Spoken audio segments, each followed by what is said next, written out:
Jai Guruji, I am Soma from Jabalpur, Sangat.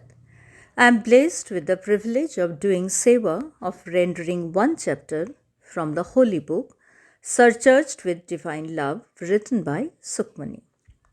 Blessed are the ones whose paths are guided by the Divine Soul, Guruji Maharaj. With Guruji's blessings, I begin the 11th chapter titled Producing Water on a Barren Land. When in Chandigarh, Guruji would often go on a particular piece of land with the wish of constructing a small temple there for his disciples.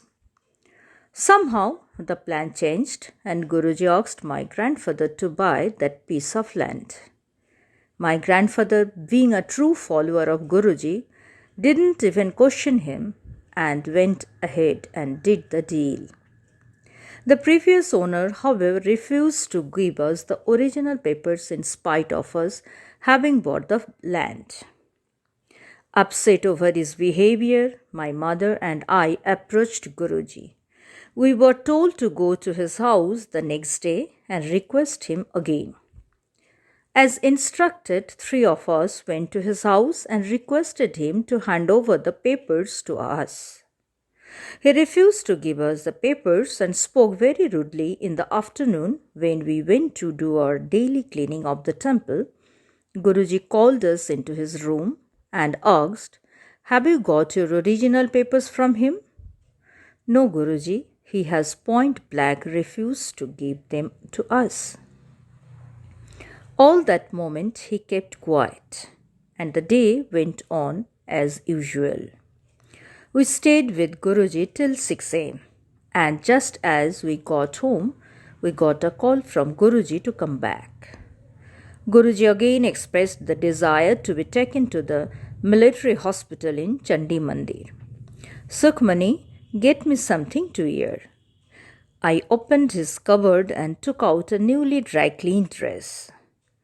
I cut the dry cleaner's tag and made Guruji wear it myself. At the hospital, he went to one of his disciples' office and sat down on the examination bed. He sent the doctor and a few others who were there on various errands, and only my mother and I were left.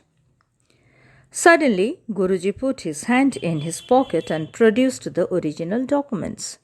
"Congratulations, Sukhi aunty. Here are your original papers. Now you won a farm."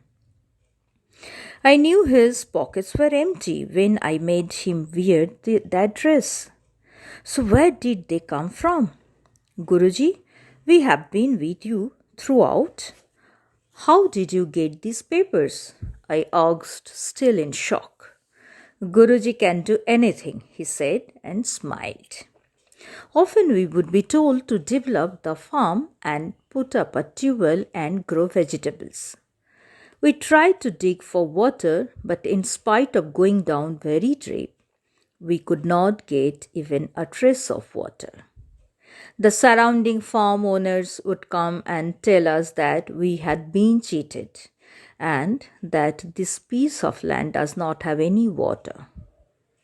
Guruji, on the other hand, would call up and ask how to hurry up and grow vegetables. Not understanding Guruji's will, we got a survey done on the land. The report came negative. The land was completely dry. We went to Delhi and Guruji asked us about the tubewell. "Have you put up a tubewell yet?" "Guruji, there is not a drop of water on the land." He smiled and said, "That is not possible. Drill again at the right-hand side corner of the plot." We went back and got the land drilled at the same spot where Guruji had instructed, and we did not have to go too deep before we struck water. The area from where the water came out had blue-colored pebbles which I've never seen anywhere before, and the water was sweet. "So, Sukhi aunty, sitting here in Delhi, I have taken out water on your land." Water in that area had dried up since the past 100 years. For you, I have blessed that area with water. He further added, distribute this water to everyone who requires it, but don't ever charge money for it. If you do, the water will dry up.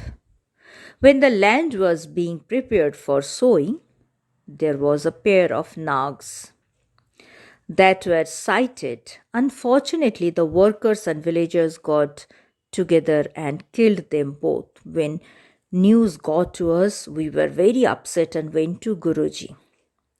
Why did you kill them? They were a pair of Ichchadhari nags, said Guruji. We were extremely upset on hearing this and told Guruji that we were not at the site when the incident took place. Had we known, we would not have let it happen. Guruji then told us to do an upay, that is, remedy to rectify the wrong that was done. The day the upay was done, that same night, I saw two nags in my telepathy. They both came on to my bed and said, "Thank you," before they finally disappeared. When next we met Guruji, we told us that both of them had been finally liberated. All of us are scared of snakes, so if not to kill them, what should one do?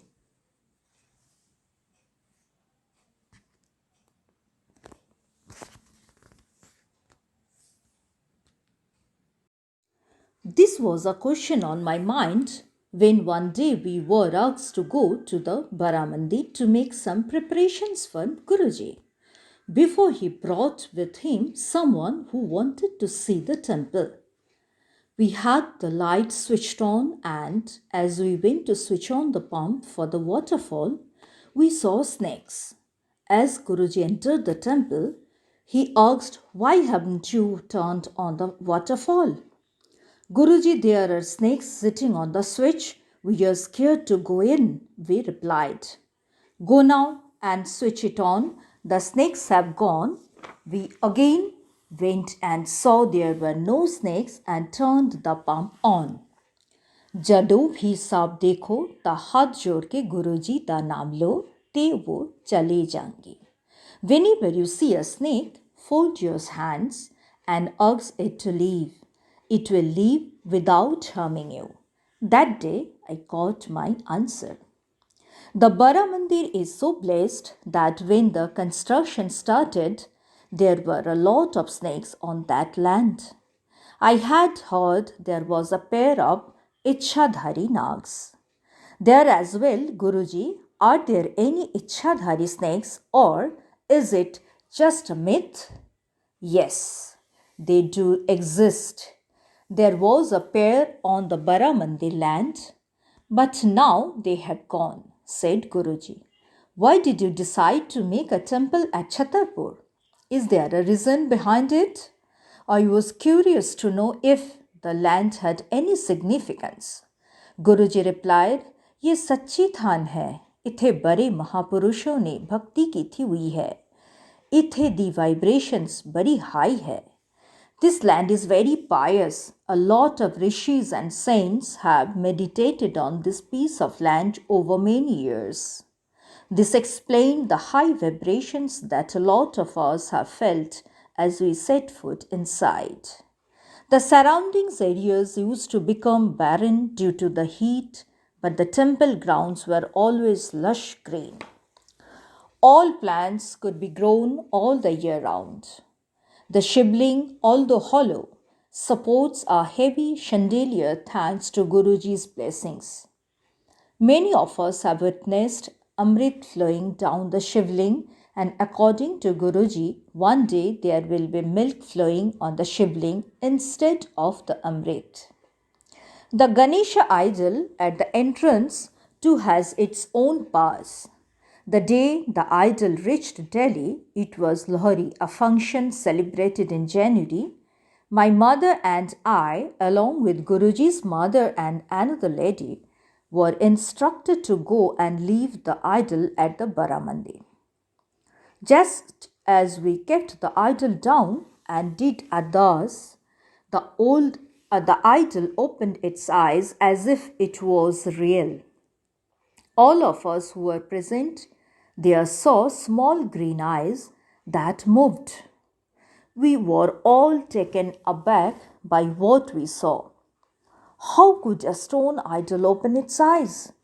We were all very shaken by the incident, and when we went back to Guruji, the first thing he said to us as we entered was, "So then, did Ganeshji open his eyes for all of you to see?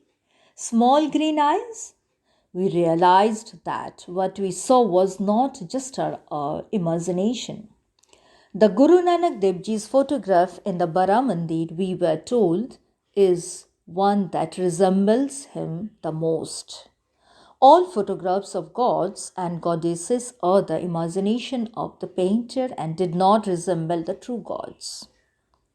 The brass idol of Shivji too turns its head sometimes to the left and sometimes to the right.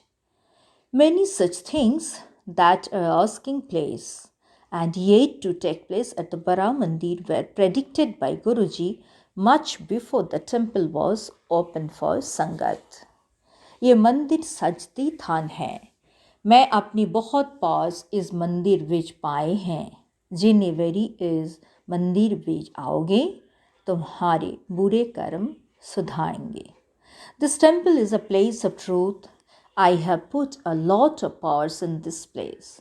Your bad karmas will keep getting better each time you visit the Bara Mandir. Thank you so much for your patient hearing.